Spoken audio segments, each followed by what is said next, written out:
Tempo, pensar sobre tempo e eternidade, sempre fascinou a mim e creio que a mente humana de uma maneira geral.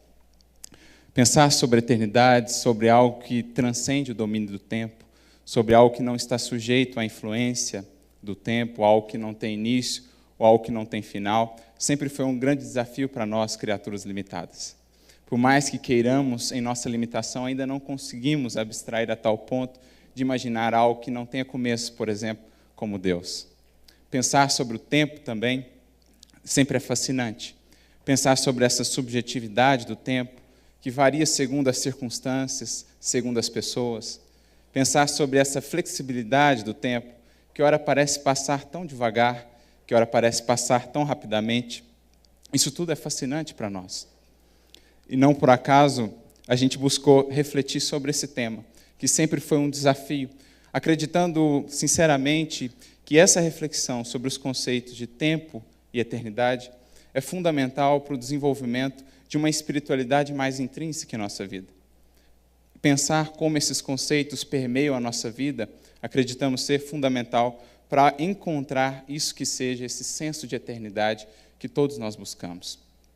O tempo ainda hoje segue revelando as suas facetas maravilhosas. Por exemplo, depois da proposição da teoria da relatividade de Einstein, surgiu um paradoxo interessante que nos mostra o quanto ainda estamos distantes de compreender realmente a verdadeira natureza do tempo. O conhecido paradoxo dos gêmeos, em que se propõe que se tivermos dois gêmeos, um deles permanecer na Terra e outro deles entrar em uma espaçonave e viajar a grandes velocidades, quando esse gêmeo voltar de sua viagem interespacial, encontrará na Terra o seu irmão gêmeo mais velho que ele. Isso nos parece nada intuitivo, mas são as maravilhas do tempo, demonstrando que essa relatividade do tempo é mais presente, mais patente do que imaginamos. É o fenômeno dessa dilatação temporal que Einstein nos propôs e que já foi comprovado. Mas isso é o bonito, refletir sobre isso, sobre essa nossa relação com o tempo, que tem sido, no decurso dos tempos ou da história, de fascinação, mas não só de fascinação, também de temor. Na história, o homem parece ter uma relação um pouco conflituosa com o tempo. Se voltarmos, por exemplo, à mitologia grega, vamos identificar a figura de Cronos, palavra grega para tempo, de onde derivam cronologia, cronômetro. Mas o mais interessante, quando refletimos sobre Cronos, aquele que era o deus ou o titã do tempo, é a maneira como ele era apresentado pela literatura ou pelas artes. Uma ilustração até mesmo um pouco macabra, pois Cronos era representado como um filho que devora os seus próprios, ou melhor, como um deus, como um pai, que devora os seus próprios filhos. As ilustrações que temos de Cronos são até assustadoras. E o que é isso senão um reflexo dessa dificuldade da criatura humana em lidar com um tempo? Esse monstro devorador que parece consumir os seus próprios filhos, as suas próprias obras. E ainda hoje, em expressões utilizadas por nós corriqueiramente, vamos ver essa nossa dificuldade de lidar com o tempo. Expressões como correr contra o tempo, ou matar o tempo, ou talvez a atualização de uma expressão muito corriqueira, o tempo urge, que talvez hoje seja de fato o tempo ruge, porque o tempo tem sido essa fera que nos amedronta, que nos assusta. Mas a questão é preciso que a nossa relação com o tempo seja assim? Ou ela pode ser uma relação mais harmoniosa? Acreditamos que sim, e é justamente essa a proposta da nossa reflexão.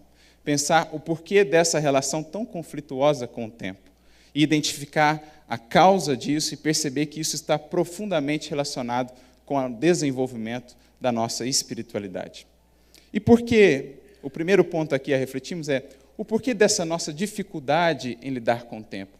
O porquê enxergamos o tempo como um adversário, senão porque, naquilo que ainda chamamos de paradigma da materialidade, que rege a grande maioria das vidas ainda na Terra, o tempo parece ser esse adversário que nos leva àquilo que nos é mais caro. Nesse paradigma, onde projetamos tudo que é central para nós, todas as nossas metas essenciais, os tesouros da nossa vida, estão projetados naquilo que é transitório. E por essa perspectiva, ou nesse prisma, o tempo é um adversário. É o adversário que nos leva à beleza física, o vigor da juventude que nos é tão caro. É aquele adversário ou aquele carrasco que aos poucos vai nos tomando, nos levando àqueles entes que nos são queridos. O tempo é aquele adversário ou aquela força que parece constantemente lutar conosco para nos levar àquilo que foi tão duramente conquistado, as nossas posses, as nossas conquistas transitórias. E por isso olhamos ou enxergamos no tempo esse adversário.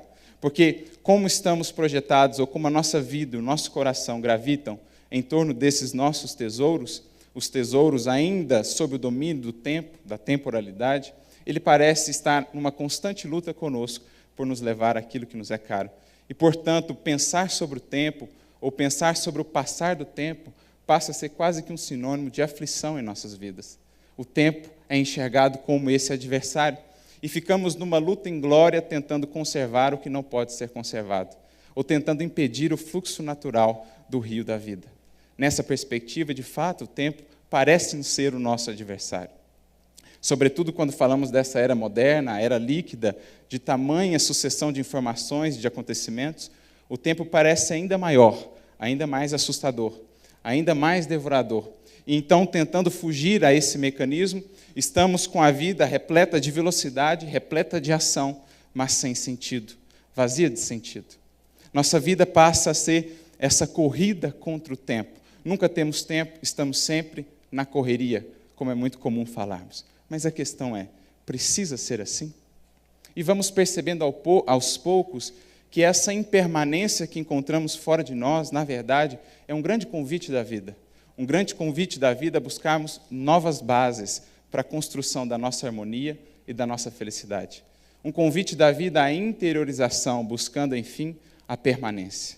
Porque qualquer um de nós que mergulha em si mesmo logo percebe que há algo em nós que transcende um tempo. Algo em nós que está acima do domínio do tempo. E esse é algo que buscamos ou que devemos valorizar se quisermos sair dessa relação conflituosa. Sobretudo, por meio de uma experiência ou de um elemento que nos permite transcender o tempo e sair desse domínio do tempo. Por exemplo, esse elemento central de toda a vida espiritual, que é o elemento do amor. Quando amamos alguém, não vemos o tempo passar ao seu lado. Quando fazemos algo que amamos, o tempo parece não passar. Mas diferente daquela velocidade do tempo, do paradigma da materialidade, aqui, quando o tempo passa, por trás não fica o vazio, mas sim a completude, a alegria, a plenitude. Porque agora o tempo não passa só rápido, agora nós transcendemos o tempo. E o amor é esse portal que nos permite ir além dos nossos limites, ou ir além da transitoriedade. E vamos percebendo aos poucos que cultivar a espiritualidade nada mais é do que alimentar em nós aquilo que é eterno. Alimentar em nós aquilo que diz respeito à nossa essência divina e que, portanto, é eterno. Isso é espiritualidade. Assim como o corpo, aquilo que é transitório em nós, alimenta-se do transitório, aquilo que é eterno em nós, a nossa essência divina, o nosso espírito, alimenta-se do que é eterno. Passamos a trabalhar, como diz o Cristo, não apenas pela comida que perece, mas também pela comida que permanece para a vida eterna. Esse é um ponto de transição fundamental em que a gente passa, por meio do amor, a fazer essa transcendência do paradigma da materialidade para o paradigma da espiritualidade, em que a gente passa a fazer essa transcendência, ou essa transição da quantidade para a qualidade. Passamos a inserir novamente na nossa rotina, nos mínimos gestos, por meio do amor, presença, eternidade, esse senso de eternidade. Quando conversamos com alguém, estamos de fato presentes, conversando com esse alguém. Quando fazemos alguma coisa, estamos de fato presentes, participando daquele momento e crescendo com ele. Porque a nossa vida tem se tornado uma sucessão de atos mecânicos sem presença e, portanto, sem eternidade e, portanto, com esse vazio.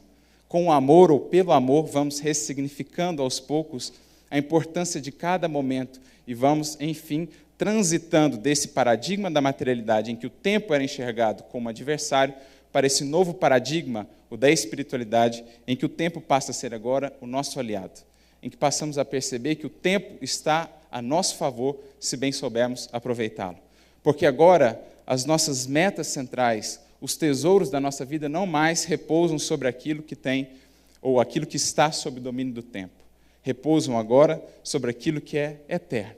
E nesse sentido, ou nessa perspectiva, o tempo é o nosso grande aliado, porque nos lembra todos os dias aquilo que realmente tem valor.